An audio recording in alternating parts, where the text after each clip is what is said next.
Staff Sergeant Jesse Robinson's hands tremble as he watches the destruction of the terraforming catalyst device. Security cameras capture his act of sabotage against the Kazon Empire's most strategic planetary development project. He's just defied direct orders, committed treason against the Interstellar Joint Command, and declared himself an enemy of the insectoid Kazon Empire to save a species no one else acknowledges exists. The explosives finish their work with precision. Months of terraforming preparation reduced to twisted metal and sparking circuits in seconds. Jesse checks his watch. 02:37 local time. The night shift security detail will respond in approximately 3 minutes. He grabs his field pack, already loaded with survival gear, research equipment, and 7 days of emergency rations. Transmitting data package now, he mutters, pressing his thumb against the secure comm unit. His meticulously gathered evidence videos of the bioluminescent Lumini aquaticus using primitive tools, cultivating underwater gardens, communicating through complex light pattern streams to 12 independent xenobiological institutes across human space. The transmission bar fills slowly, too slowly. A distant alarm begins to wail. The security feed must have been monitored after all. Jesse disconnects the transmission at 89% completion.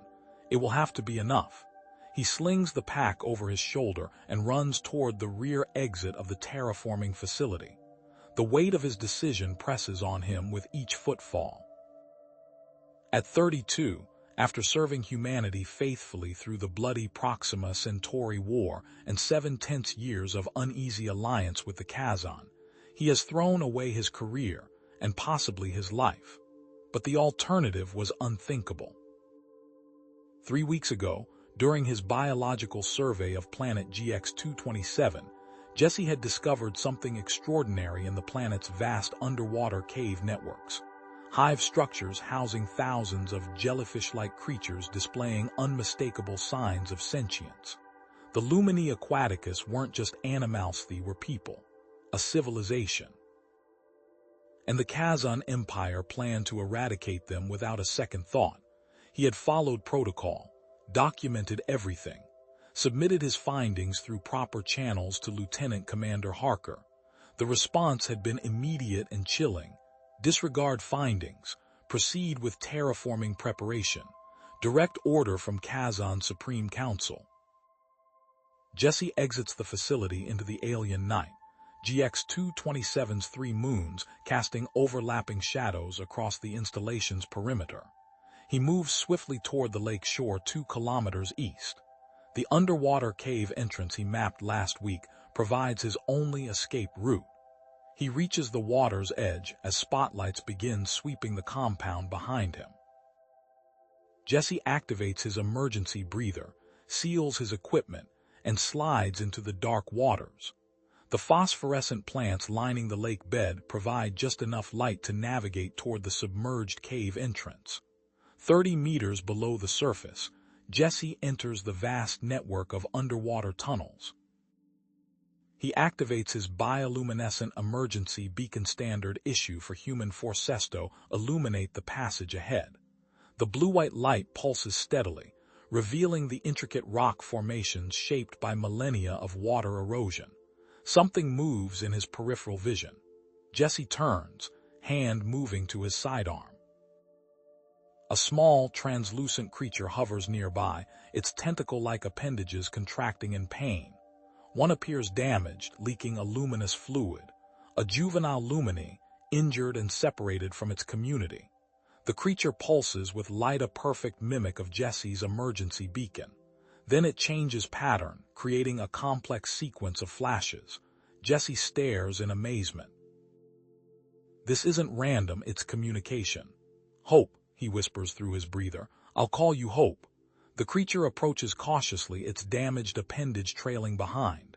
As it draws closer, Jesse experiences a strange sensation, not quite sound, not quite vision, impressions forming directly in his mind. Fear, pain, curiosity. Above them, Jesse knows the Kazan's elite extermination unit will already be mobilizing. Commander Vexthorn, notorious for his efficiency in the war, will lead the hunt. They'll have one mission: recapture Jesse, eliminate all evidence of the Lumini species, and complete the terraforming without delay. Jesse checks his equipment. Standard military gear, his biological research tools, and dwindling time. Against him stands an empire. At his side, a wounded alien child from a species numbering fewer than 5,000 individuals across the entire planet. Hope pulses again, its light patterns synchronizing with Jesse's heartbeat. Another mental impression forms, not fear this time, but something like recognition. Hope pulses again, its light patterns synchronizing with Jesse's heartbeat. Another mental impression forms, not fear this time, but something like recognition. You understand me, Jesse says softly through his breather, and I'm starting to understand you. Hope's damaged appendage contracts as the creature moves closer, its bioluminescent body casting ethereal patterns against the tunnel walls. Jesse feels a sudden, gentle pressure in his mind, an impression of direction, of safety. You want me to follow you? Jesse asks. The Lumini pulses affirmatively, already gliding deeper into the tunnel system. Over the next 14 days, Jesse establishes a makeshift research outpost in a crystalline chamber discovered by Hope. The natural cathedral-like space features several air pockets where the cave ceiling rises above the waterline, allowing Jesse to remove his environmental suit and conserve his precious oxygen reserves. Day 9 of isolation, Jesse records into his datapad. The chamber appears to be formed from some kind of crystalline composite. Light reflects and refracts through the structures, creating a natural amplification effect for Hope's bioluminescent patterns. He's arranged his equipment, carefully researched tools placed along a natural shelf, emergency rations stored in a watertight container, and his monitoring equipment positioned to provide early warning of approaching drones or search parties. Hope hovers nearby, her translucent body undulating gently as she observes his work. The damaged appendage is healing gradually, a fact that fills Jesse with disproportionate relief. Pattern recognition test 17, Jesse narrates, as he holds up a sample of cave algae collected yesterday. Hope responds with a series of pulsing lightstwo rapid flashes followed by a sustained glow. Subject indicates food, consistent with previous trials. Jesse's translation system is developing rapidly. Each day, he documents new patterns and their apparent meanings. The breakthrough comes unexpectedly on the 12th day when food supplies dwindle dangerously low. Hope approaches him, projecting urgent pulses in a pattern Jesse hasn't cataloged. The mental impression is strong movement, direction, sustenance. You know where to find food? Jesse asks. The Lumini darts toward a narrow passage Jesse had previously dismissed as too small to explore. He follows reluctantly, forced to remove his bulkier equipment and squeeze through the tight opening. The passage opens into a small chamber where fungal growth spread across the mineral-rich walls, glowing faintly with bioluminescent light. Jesse scans the fungi with his portable analyzer. Edible, high nutritional content. He looks at Hope floating beside him. You saved me. That night, Jesse adds 3 more patterns to his translation database: food location, help offer, and friend. On the surface, the Kazan response escalates daily. Through a carefully concealed remote drone, Jesse observes the construction of Forward Operating Base Thorn on the planet's largest island. Commander Vexthorn personally supervises the operation, his chitinous exoskeleton gleaming under GX-227's alien sun as he reviews tactical displays with his subordinates. Deploy aquatic units in grid pattern Alpha 7, the commander orders, his mandibles clicking sharply. I want that human found within the week. Jesse watches specialized aquatic drones descend into the lake waters. Their sleek, predatory forms disappear beneath the surface, equipped with thermal and motion sensors specifically calibrated to detect both human and Lumini biosignatures. "They're hunting your people," Jesse tells Hope as he powers down the observation drone, "and they're getting more efficient at it." The Lumini responds with a pattern Jesse now recognizes as understanding sadness. On the 8th day, disaster strikes. Jesse follows Hope through a series of tunnels to observe a larger Lumini community. They position themselves within a fissure in the cave wall, overlooking a chamber where approximately 200 Lumini gather in complex formations, their collective bioluminescence creating stunning patterns that fill the water with cascading light. The attack comes without warning. Kazon drones swarm into the chamber, deploying sonic disruptors that send devastating pressure waves through the water. Jesse watches in horror as the delicate neural structures of the Lumini rupture under the assault. Their beautiful light patterns fracture and dim as they die. Jesse activates his recording equipment, documenting the slaughter while fighting the urge to intervene in action that would only result in his capture and death without saving anyone. Hope trembles beside him, her light patterns erratic with distress. When it ends, only 12 Lumini escape, fleeing deeper into the unexplored southern cave systems. The Kazon drones methodically scan the chamber before departing to continue their search pattern. "This isn't extermination as a byproduct of terraforming," Jesse whispers, reviewing the tactical precision of the attack. "This is deliberate genocide." That night, Jesse repurposes his scientific equipment. His seismic analyzer becomes the core of a crude sonic trap. His spectrometer provides components for an electromagnetic pulse device. By morning, he's created 3 different traps designed to disable Kazon drones without revealing his position. "I was trained to survive behind enemy lines," he tells Hope as he works. "Never thought I'd be using those skills like this." Hope watches intently, absorbing every detail. Her light patterns have grown increasingly complex, sometimes faster than Jesse can document. She's learning too. Their psychic connection strengthens unexpectedly during a close encounter with a Kazon drone on the 11th day. The machine corners them in a narrow tunnel, its sensors locking onto their position. Jesse reaches for his makeshift EMP device, knowing he won't deploy it in time. Suddenly, hope presses against his mind with unprecedented force. An image forms vivid, detailed off a small crevice hidden behind a rock formation just meters away. Jesse acts instinctively, diving for the hidden passage with Hope. They squeeze through as the drone passes their previous position, continuing down the main tunnel. "You showed me that," Jesse says when they're safe. "You put that image in my head." Hope pulses affirmatively, then projects another image, a vast network of tunnels extending far beyond anything Jesse has mapped. The mental picture grows, expanding to encompass the entire planet, with interconnected cave systems running beneath all 7 oceans. "This is how you navigate," Jesse realizes. "You carry the maps in your minds."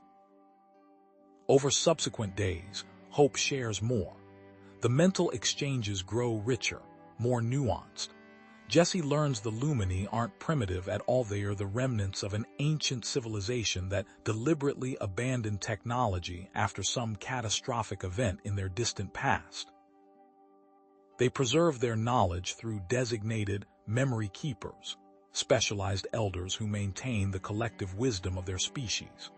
While exploring an abandoned section of the cave system, Jesse discovers Kazon equipment partially buried in a collapsed tunnel. The markings indicate mineral analysis, specifically targeting exotic elements useful in weapons development. "They know about your people," Jesse tells Hope as he examines the evidence. "They're not just clearing the planet for colonization. They want something underneath your habitats." Hope's response carries impressions of deep hiding places, ancient secrets, and terrible power locked away by choice. Jesse checks his oxygen recycler, noting the increasing signs of wear. The indicator shows critical degradation. 3 days, he tells Hope. Maybe less. Hope projects an image of a vast Lumini settlement in the southern hemisphere, where the Council of Memory Keepers resides. The journey requires traversing the Great Dark, a treacherous channel where the cave system opens into the deep ocean. 5 days for your kind, Jesse says, calculating distances against his remaining resources. I have 3. Hope pulses determinedly, and Jesse feels a surge of shared perseverance. They gather essential supplies, abandoning anything that might slow their progress. As they prepare to depart, Jesse looks around at the crystalline chamber that has been their sanctuary. I guess we don't have much choice, he says, securing his equipment. Let's find your memory keepers before my air runs out. Jesse stares at his oxygen recycler, the critical degradation indicator blinking ominously. Without adequately functioning equipment, traversing the Great Dark stretches beyond possibility. I need to modify this, Jesse mutters, examining his rebreather system. Hope hovers nearby, her light patterns conveying curiosity. Jesse lays out his biological research equipment and begins disassembling the rebreather. His time studying xenobiology hadn't been purely theoretical, specialized in practical applications of alien organic compounds. The crystalline chamber contains several varieties of algae with extraordinary oxygen production efficiency. These species consume carbon dioxide at nearly triple the rate of terrestrial varieties, Jesse explains to Hope as he works. With the right cultivation matrix. Hours pass as Jesse constructs a makeshift supplemental oxygen system. He integrates algae samples into a specialized filter, creating a biological reactor that processes his exhaled breath. The design relies on the algae's natural photosynthetic properties, stimulated by Hope's bioluminescence. This should extend my oxygen supply by about 30 hours, Jesse calculates, sealing the final connections. Not enough for comfort, but enough to reach your memory keepers if we move quickly. Hope pulses affirmatively, her patterns conveying urgency. Jesse packs only essential equipment: his modified rebreather, research datapad, and tools necessary for survival. Everything else he carefully conceals within the crystalline chamber. Time to go, Jesse says, securing his equipment to his environmental suit. Hope dims her bioluminescence to minimal levels and attaches herself to Jesse's suit, wrapping a tendril around his arm. The sensation of her consciousness touches his mind. Caution, direction, dedication. They depart the chamber that has sheltered them, navigating through increasingly unfamiliar tunnels. Hope guides Jesse through mental images, showing shortcuts and warning of dangerous passages. The tunnel system grows wider as they progress southward, eventually opening into the Great Dark, a vast underwater channel separating the northern and southern hemisphere cave networks. Jesse pauses at the edge, staring into the expanse. His suit lights barely penetrate the darkness. Below, he senses rather than sees a powerful current that could tear him away in seconds. We can't swim across this, Jesse says. Hope detaches from his arm and moves slowly along the edge of the channel. Her light patterns change to a searching sequence Jesse hasn't documented before. She stops suddenly, projecting an image into Jesse's Minda network of tubular structures spanning the channel. Jesse follows her to a concealed opening in the cave wall. The entrance reveals an ancient tunnel, its walls composed of hardened secretions forming a cylindrical passage approximately 2 meters in diameter. A transport system, Jesse realizes, examining the structure. Artificial but organic. Hope confirms with a pulse pattern, followed by a mental impression carrying fragments of historigenerations of Lumini, using these passages to travel between hemispheres. The construction techniques employed, their eventual abandonment as part of some greater societal shift. Jesse activates his helmet light at minimal intensity and enters the transport tube.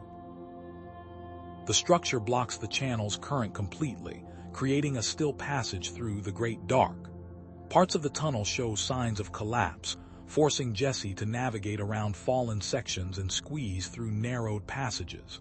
"These tunnels were built," Jesse says as they progress deeper. "Your people weren't always primitive, were they?" Hope's response comes as a series of complex mental images lumini with sophisticated tools, massive underwater cities glowing with both electrical and biological light, vessels traveling beyond their world's atmosphere. The images carry emotional context, achievement, pride, then abrupt transition to sorrow, regret, deliberate withdrawal. "You chose to abandon technology," Jesse says. "Why?" The mental impression that follows carries only fragments: catastrophe, survival, a species-wide decision. The complete answer lies beyond Hope's ability to convey, but Jesse senses tremendous significance in what remains untold.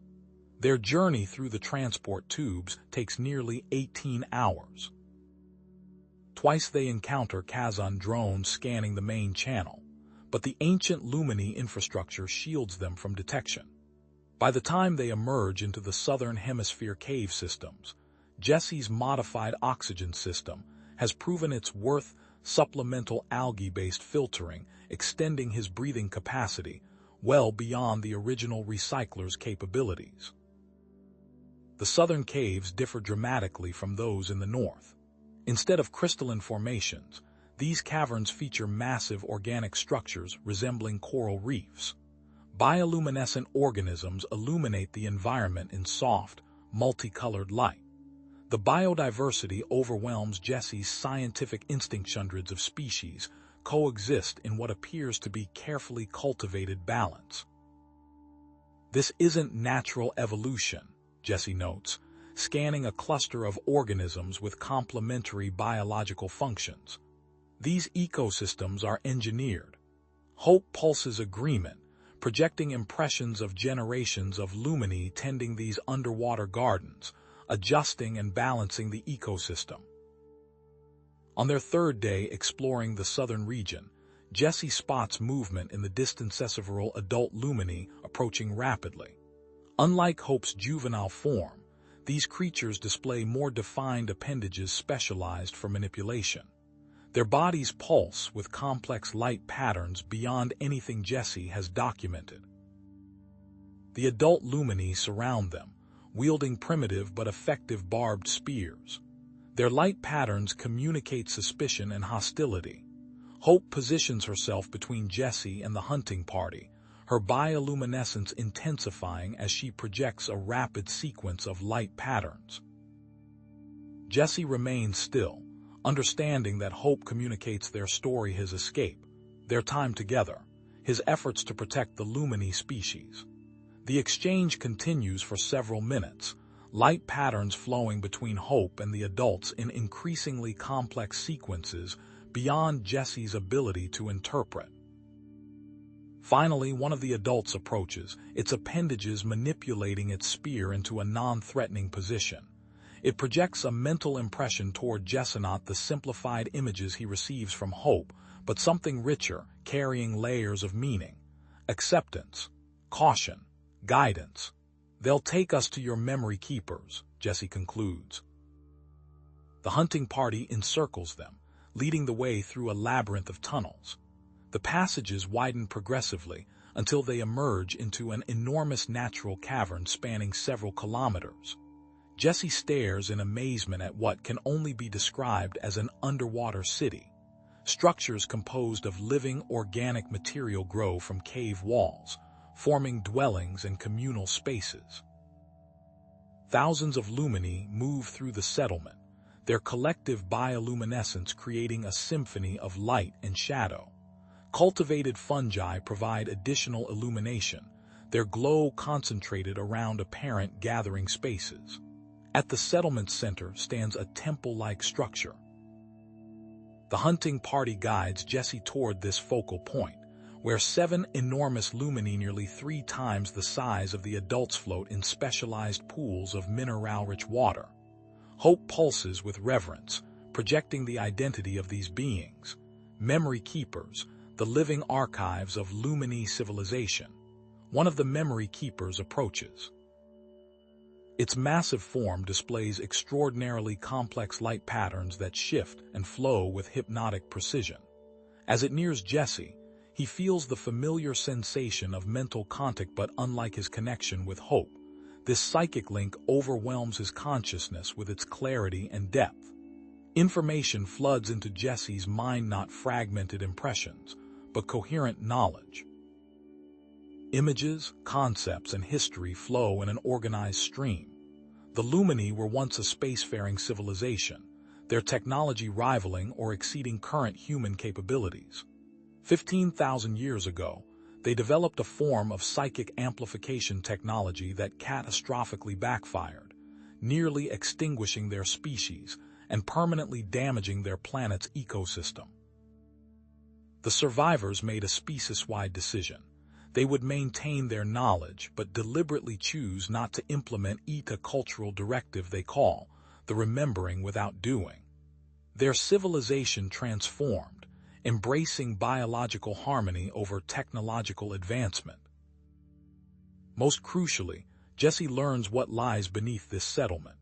Sealed vaults containing remnants of ancestral Lumini, technology including the psychic amplification device that caused their downfall. If weaponized by the Kazon, this technology could bypass all existing human defense systems, allowing instantaneous communication and surprise attacks across vast distances. The Memory Keeper conveys one final piece of information. Kazon mining operations approach these sealed vaults from multiple directions. The pattern of their excavation indicates precise knowledge of what lies beneath. As the mental link fades, Jesse gasps, his mind turning from the influx of information. Before he can process everything he's learned, Hope pulses urgently, directing his attention upward. Through the water above, Jesse sees flashes of light, not bioluminescence, but the unmistakable signature of energy weapons. The Kazon have found them. Jesse barely has time to process the Memory Keeper's information before water churns above them. Energy weapons slice through the cavern ceiling, sending rock fragments cascading down. A Kazon assault team descends on propulsion jets, their armored forms dark silhouettes against the settlement's bioluminescent glow. "They've found us," Jesse says, turning to the massive Memory Keeper still connected to his mind. "How many entrances to this settlement?" The Memory Keeper's response comes not in words, but in a three-dimensional map projected directly into his consciousness. 7 major access tunnels, 3 currently under Kazon control. Hope pulses frantically, her light patterns shifting to rapid staccato warnings. The hunting party raises their spears, forming a protective circle around Jesse and the Memory Keepers, but against energy weapons and armored exoskeletons, their primitive defenses appear woefully inadequate. The largest Memory Keeper, Jesse, intuitively knows her as Eternal Ripple extends a massive tendril toward him. Her mental voice resonates with ancient authority. "We prepared for this possibility, even as we hoped it would never come." The mental connection deepens, and Jesse sees images of an ancient defense system hidden within the settlement's Korea, massive bioluminescent pulse generator designed to target non-Lumini nervous systems. "You maintained weapons?"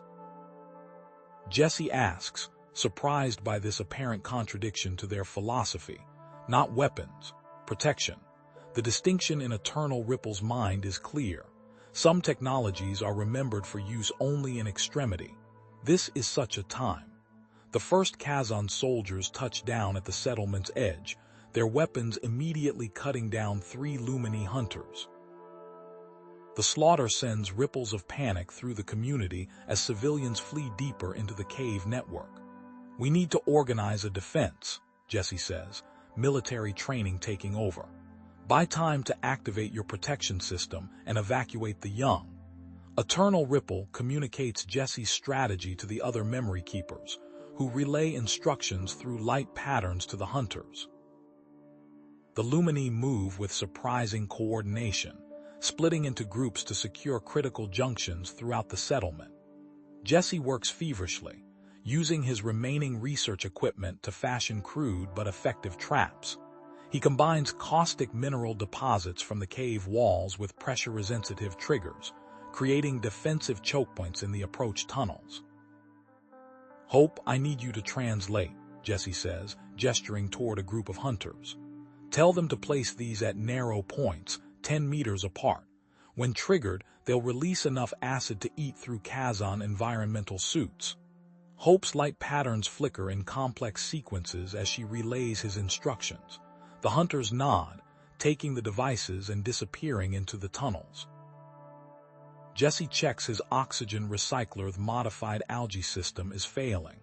The indicator shows less than 15 minutes of breathable air remaining. His lungs already burn with each inhalation, carbon dioxide slowly building in his bloodstream. "I need to get to the pulse generator," Jesse tells Hope, struggling to keep his breathing steady. "But I won't make it without air." Eternal Ripple and 2 other memory keepers approach. They surround Jesse, their massive forms creating a living chamber around him. Something warm and viscous secretes from their skin, forming a translucent membrane that adheres to his face. Jesse's instinct is to pull away, but Hope's light patterns signal reassurance. He forces himself to remain still as the membrane covers his nose and mouth. His oxygen recycler gives out entirely, and Jesse prepares for the burning sensation of drowning. Instead, he feels cool, oxygen-rich water flowing into his lungs. The membrane filters water directly, extracting dissolved oxygen and delivering it to his respiratory system. The sensation is alien yet somehow natural, as if his lungs were always meant to process water this way. A permanent bond, Eternal Ripple explains through their mental link. "You are now of both worlds." A massive explosion rocks the settlement. Through gaps between the memory keepers, Jesse sees Kazan troops advancing with methodical precision, their sonic disruptors tearing through the Lumines' organic structures. "We need to move now," Jesse says, surprised that he can speak underwater with the membrane in place. "Lead me to the pulse generator." Guided by Eternal Ripple, Jesse navigates through a hidden passage behind the memory keeper's pools. Hope stays close, her light patterns now serving as both illumination and communication relay. The hunters who accompany them carry their spears with unbreakable spirit. The passage descends steeply, transitioning from natural cave formations to constructed tunnels. The walls here bear ancient markings, a written language Jesse doesn't recognize, but somehow understands through his connection with Eternal Ripple. They emerge into a spherical chamber. At its center floats an organic-mechanical hybrid DEFIES pulse generator. Crystal formations interface with living tissue in a complex arrangement that predates Lumini technological regression. "How do we activate it?" Jesse asks, examining the ancient system. Eternal Ripple extends her tendrils toward the device. "The activation requires precise bioluminescent sequences. I will guide you." Jesse works with feverish intensity, following Eternal Ripple's mental instructions to calibrate the pulse generator. Hope assists, her juvenile form proving unexpectedly adept at interfacing with the ancient technology. Through their mental link, Jesse feels Eternal Ripple's growing concern as reports from the defenders indicate the Kazan have broken through multiple defensive positions. Commander Vexthorn himself leads an elite strike team of 15 warriors wearing reinforced exoskeletons, methodically advancing toward the settlement's center. They're not just here to eliminate witnesses, Jesse realizes, absorbing tactical information from the Lumini scouts. They're carrying specialized drilling equipment. They're after your technology. They seek the wrong vault, Eternal Ripple communicates. The decoy will lead them away from the true remembering chamber. Another explosion, closer now. The chamber trembles as rock fractures above them. The Kazan are using depth charges to collapse sections of the cave network. They're going to bring down the whole settlement, Jesse says, making a final adjustment to the pulse generator. "Is this ready?" Eternal Ripple confirms with a solemn light pattern. Jesse activates the device, which begins to build energy in concentric rings of intensifying bioluminescence. The pulse extends throughout all connected chambers. Once released, non-lumine nervous systems will be temporarily paralyzed. Jesse nods. When it discharges, we counterattack. Capture their weapons if possible. The generator reaches maximum capacity, its light now almost blindingly intense. Jesse shields his eyes as the energy discharges in a massive pulse that spreads outward like ripples in a pond. Through the mental network, he feels the Kazon soldiers freezing in place as the pulse disrupts their neural pathways. Now, Jesse shouts, leading the hunters toward the main chamber. They find Kazon troops sprawled motionless, their limbs locked in rigid postures. Jesse quickly appropriates a sonic disruptor, examining its controls. The weapon's interface resembles military designs he trained with years ago. "We have minutes before they recover," Jesse tells Hope, who relays his words to the Lumini hunters. "Get the young ones out through the emergency tunnels." As the Lumini evacuate their children, Jesse tests the disruptor on low power, confirming its operation.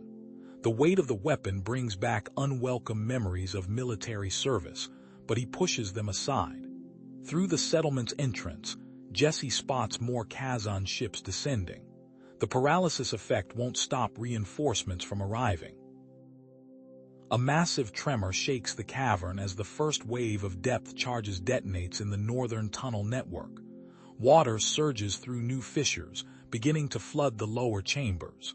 "They're going to collapse everything," Jesse says, turning to Eternal Ripple. "We can't win a direct fight against their full force." The ancient memory keeper's light patterns dim slightly, an expression of solemn acknowledgement.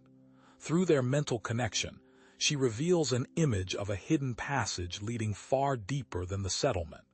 "The remembering chamber," she communicates, "where our most dangerous technology remains sealed."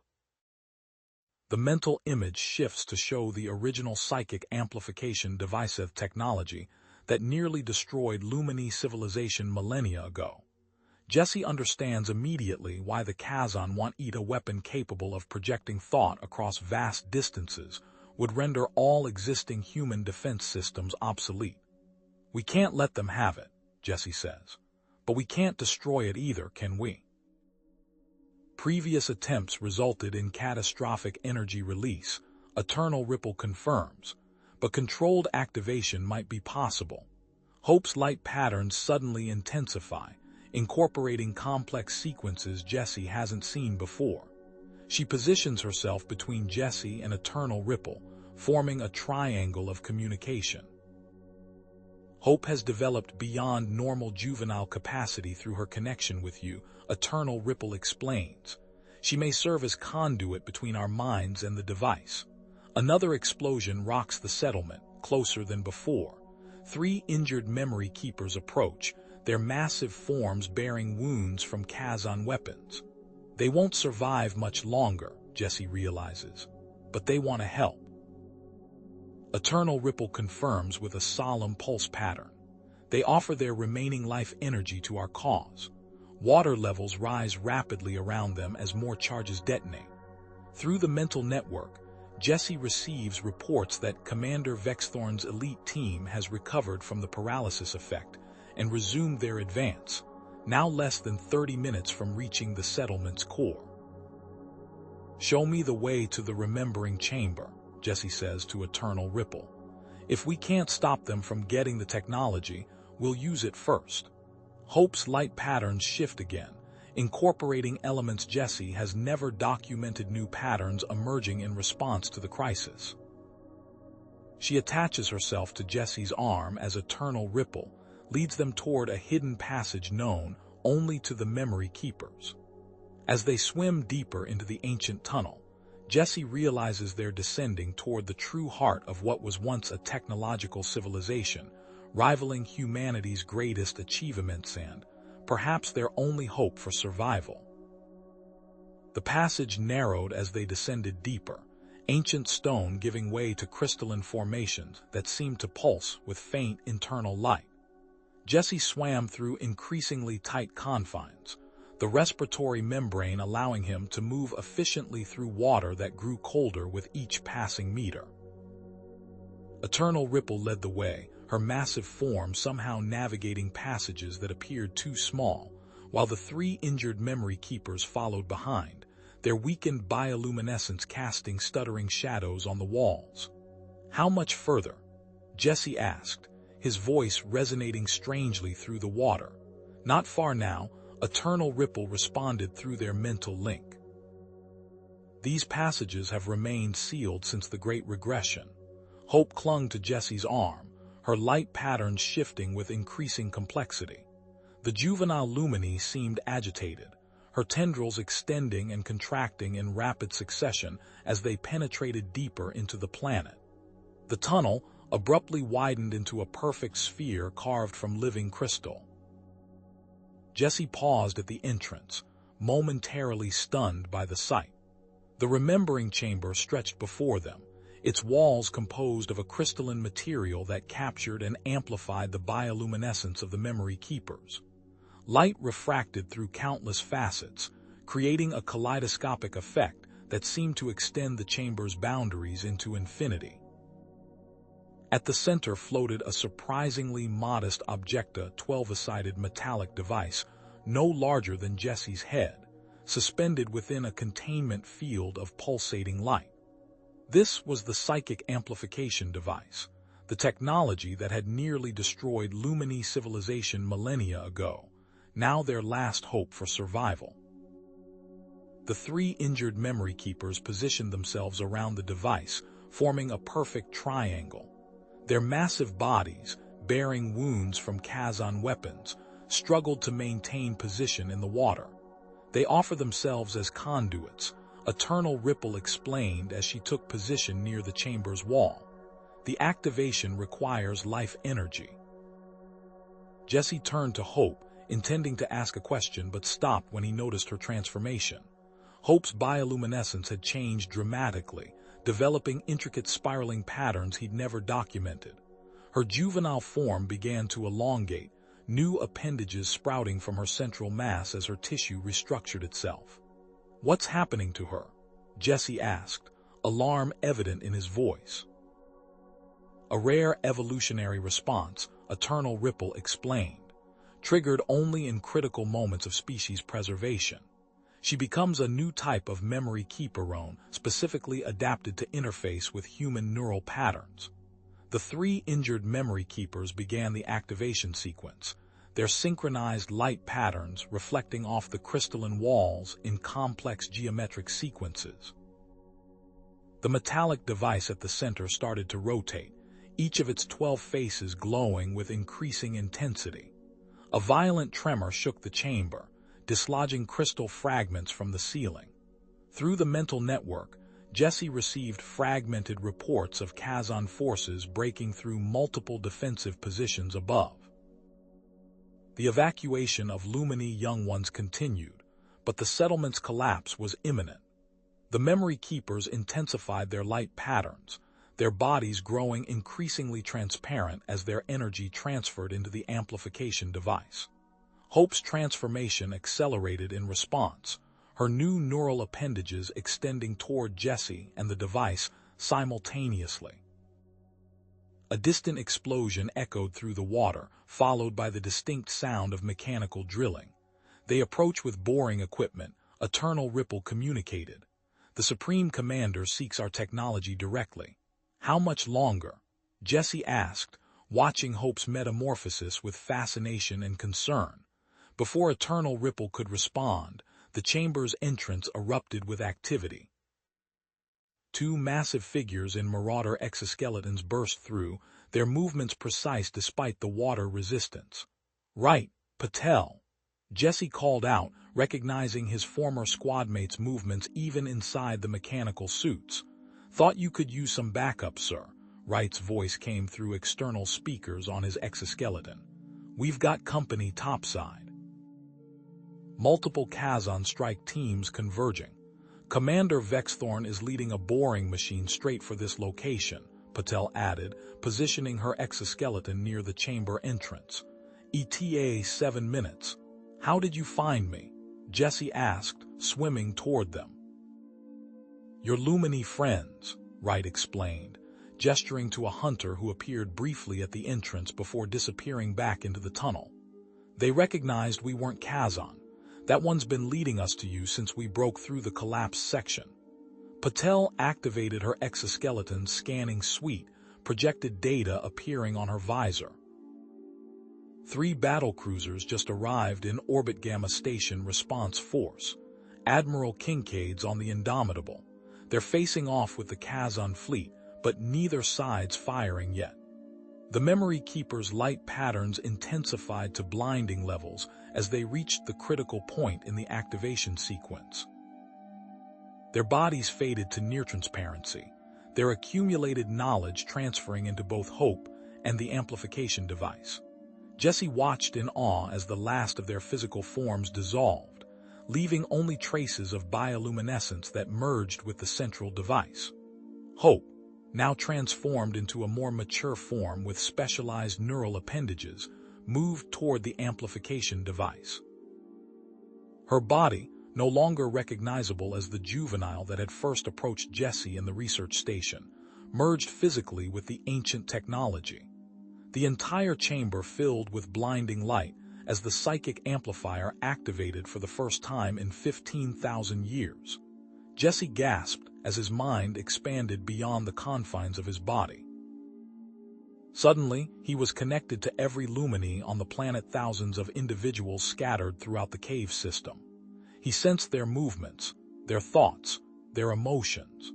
Through this connection, the previously individualistic hunters began coordinating their actions with hive mind efficiency, mounting synchronized counterattacks against the Kazan invaders.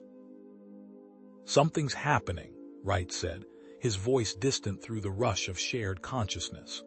The Lumini topside just started moving differently, like a single organism. They're pushing the Kazan back. Jesse tried to respond but found himself overwhelmed by the mental connection. He sensed the psychic network extending beyond the planet, reaching the human battlecruisers in orbit. Admiral Kincaid and her bridge crew received clear mental images documenting the Kazan atrocities and strategic information about fleet vulnerabilities. A thunderous crack interrupted the moment as the chamber wall opposite the entrance began to fracture. An enormous drill bit punched through the ancient crystal, sending fragments flying across the chamber. Water currents shifted violently as the massive boring machine tore a jagged hole in the pristine sphere. Commander Vexthorn emerged from the machine in a specialized battle suit, flanked by 4 elite guards in similar gear. Their helmets featured enhanced visual filters that adjusted rapidly to the chamber's intense bioluminescence. Secure the device, Vexthorn ordered, pointing toward the center where Hope remained merged with the amplification technology. Kill anyone who interferes. Wright and Patel immediately engaged their Marauder exoskeletons' combat protocols, establishing a defensive position around Hope and the amplification device. Jesse, still connected to the Lumini psychic network, found he could communicate tactical information directly to his former squadmates. Weak point in their armor at the respiratory intake, Jesse projected to Wright, who immediately adjusted his aim and fired a precision shot that dropped one of the guards. Their visors can't adapt to specific light frequencies, Jesse communicated to Patel, who programmed her exoskeleton's floodlights to emit a pulsing pattern that temporarily blinded 2 more guards. The 3 humans fought with the coordination of soldiers who had survived the Proxima Centauri War together, anticipating each other's moves through both training and Jesse's newfound psychic connection. Wright's exoskeleton provided heavy firepower, while Patel's more agile model executed flanking maneuvers. Jesse, despite lacking powered armor, directed their efforts through the mental network with perfect battlefield awareness. Within minutes, the 4 elite guards lay defeated, leaving only Commander Vexthorn. The Kazon leader retreated behind his boring machine, assessing the situation with cold calculation. "This technology belongs to those who can wield it properly," Vexthorn called out. "Your primitive species are unworthy of such power." The commander emerged suddenly from cover, his battle suit displaying previously concealed weapons. He fired a barrage of sonic pulses that knocked right backward, damaging his exoskeleton's joint servos. Patel responded with suppressing fire, but Vexthorn's advanced armor absorbed the impacts. Jesse sensed the commander's intentions through the psychic network a moment before Vexthorn acted. "He's activating a self-destruct sequence." Jesse shouted, "Take cover." Vexthorn's battle suit began to emit a high-pitched whine as its power core entered overload. The Kazon commander locked eyes with Jesse, his expression one of fanatical dedication. "If we cannot have it, no one will." The explosion ripped through the chamber with devastating force. The ancient containment systems ruptured, causing a cascade of structural failures throughout the surrounding caverns. Jesse was thrown violently against the chamber wall, a crystalline shard impaling his side. Pain erupted through his body as blood clouded the water around him. Wright and Patel, protected by their exoskeletons, survived the blast but were separated from Jesse by falling debris. The chamber continued to collapse, sections of the ceiling crashing down into the water. Through dimming vision, Jesse saw Hope detach from the amplification device and move toward him. The newly transformed memory keeper extended her appendages, creating a stasis field around his wounded body. Jesse felt the psychic network weaken as Hope diverted energy to stabilize his failing systems. As consciousness began to fade, Hope established a final, profound connection. Images flooded Jesse's mind not of the current conflict, but of something far more terrifying. An imminent threat to all sentient species in the sector, including both humans and Kazon. The ancient amplification technology had been developed to combat this threat, but proved too dangerous to control. The memory keepers had preserved this knowledge for millennia, waiting for species capable of understanding it without repeating their mistakes. Hope surrounded Jesse's body with a protective biological membrane, similar to the respiratory adaptation, but encompassing his entire form. The membrane began merging with his tissue, restructuring his damaged organs. The last thing Jesse saw before darkness claimed him was Wright and Patel retreating as their exoskeletons warned of imminent structural failure. Water pressure increased as multiple breaches opened in the chamber walls. Then Hope's bioluminescence enveloped him completely, and Jesse knew nothing more. Jesse floated in darkness, suspended between life and death. Pain had faded to a distant memory, replaced by an odd sensation of cellular restructuring. His consciousness drifted, tethered to his body by the thinnest of threads. Within this void, he wasn't alone. Hope's presence enveloped him, her awareness merging with his own as her membrane continued its work. Time lost meaning. Minutes or days might have passed as the protective cocoon Hope had created around him began to transform rather than merely protect. The membrane penetrated deeper, restructuring damaged tissues, enhancing failing organs, creating something new from the ruins of his injured form. Consciousness returned in fragments. First came sensation, the gentle pressure of water, then movement as something carried him upward. The membrane thinned around his face, allowing his lungs to process oxygen directly from the water in a way that should have been impossible for human physiology. Jesse opened his eyes to see sunlight filtering through azure waves above him. His vision had changed, perceiving spectrums previously invisible to human eyes. He kicked instinctively, propelling himself upward with efficiency that surprised him. His limbs moved differently, more fluidly, as if the water itself aided his passage. He broke the surface into blinding sunlight. The world appeared oversaturated with color, his enhanced vision overwhelming his brain with information. Jesse blinked rapidly, adjusting to this new perception as he treaded water with unnatural ease. A shadow passed overhead, a shuttle bearing Alliance insignia descending toward his position. The craft hovered meters above the water's surface, its cargo bay opening to reveal a medical team in biohazard gear. One figure stepped forward, eyes widening behind her visor as she took in Jesse's transformed appearance.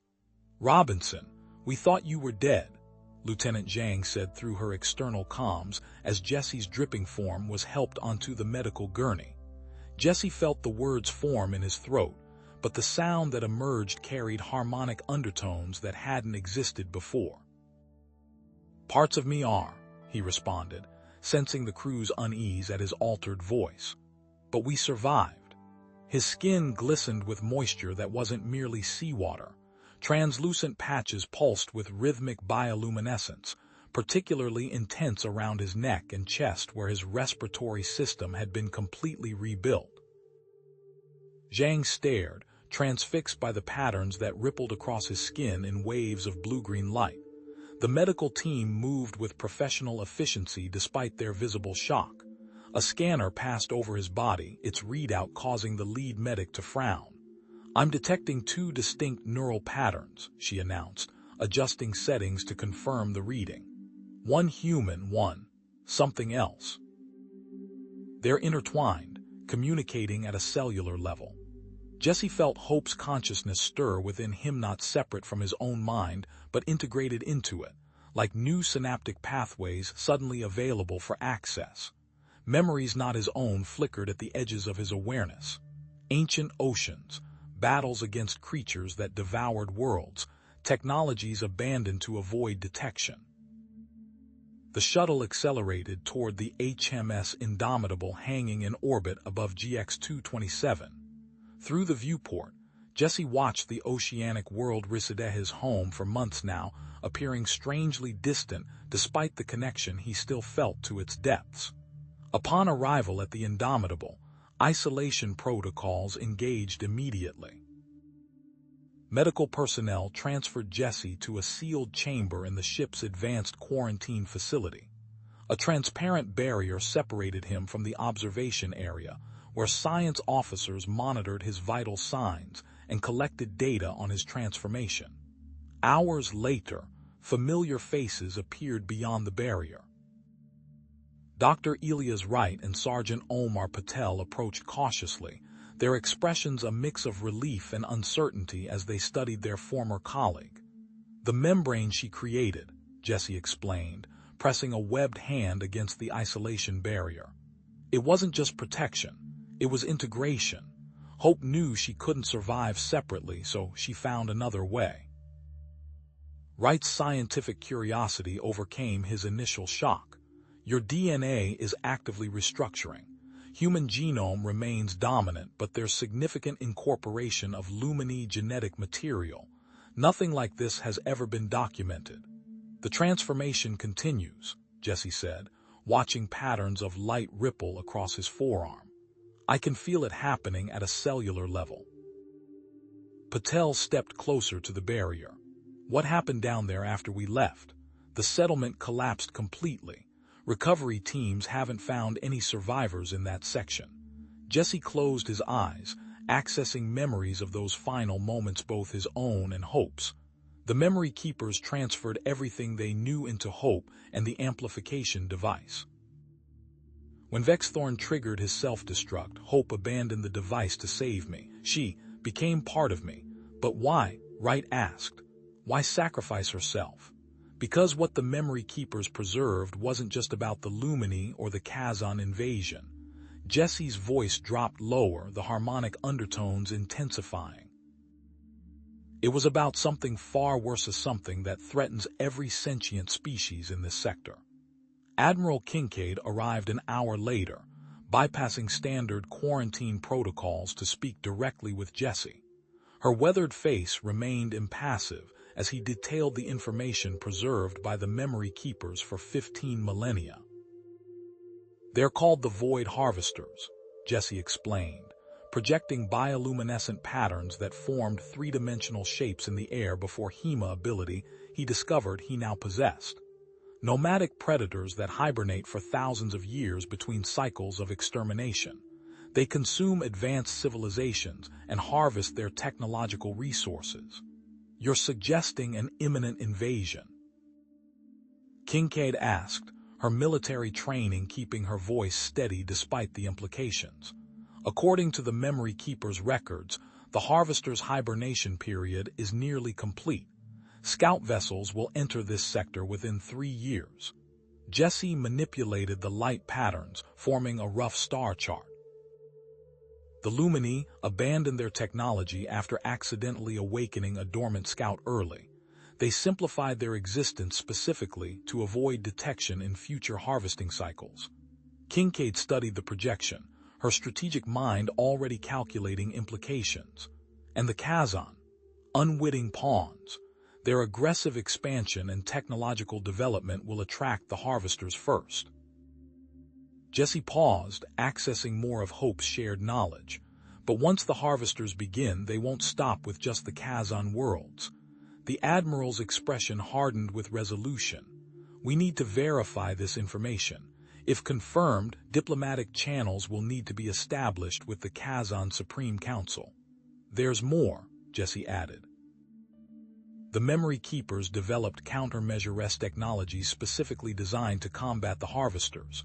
That's what the amplification device was originally created for, but it proved too dangerous, too difficult to control. Can you access those designs now? Wright asked, scientific curiosity overriding protocol. Jesse nodded. They're part of what Hope transferred to me. Not complete blueprints, but foundational concepts that could be adapted using current technologies from both human and Kazan societies. Admiral Kincaid straightened her uniform. Decision made. I'm authorizing your release from quarantine, Robinson. You'll be under medical supervision, but we need you functional. I'm arranging an emergency summit at Omega-9 Station with both human colonial representatives and the Kazan Supreme Council. The Kazan won't believe this, Patel warned. They'll think it's a human deception. That's why Robinson will present the evidence himself, Kincaid replied. His condition is proof enough that something extraordinary has occurred. 3 days later, with his transformation stabilized into a new hybrid form, Jesse stood before a mirror in his temporary quarters aboard the Indomitable. His body retained its human shape, but translucent patches of skin revealed reconfigured organs beneath. Webbing between his fingers allowed exceptional swimming capability. Most striking were the patterns of bioluminescence that pulsed across his skin in rhythm with his dual heartbeat-tone human heart, one newly formed Lumini respiratory organ. I look like neither species, he said to Wright, who monitored his vital signs nearby. You've become something entirely new, Wright replied. A genuine xenobiological breakthrough, first documented human-alien hybrid. Jesse felt Hope's consciousness stir within him, not as a separate entity but as an expanded aspect of his own awareness. Not a hybrid, he corrected, a bridge. A communication alert sounded, Admiral Kincaid's voice filling the cabin. Robinson, we've arrived at Omega-9. The Kazan delegation has docked. It's time. Jesse straightened, feeling the weight of two species hopes resting on his transformed shoulders. The patterns across his skin shifted, forming symbols of perseverance in Lumini bioluminescent language. Let's introduce them to what we've become, he said, stepping toward the door and whatever future awaited beyond it.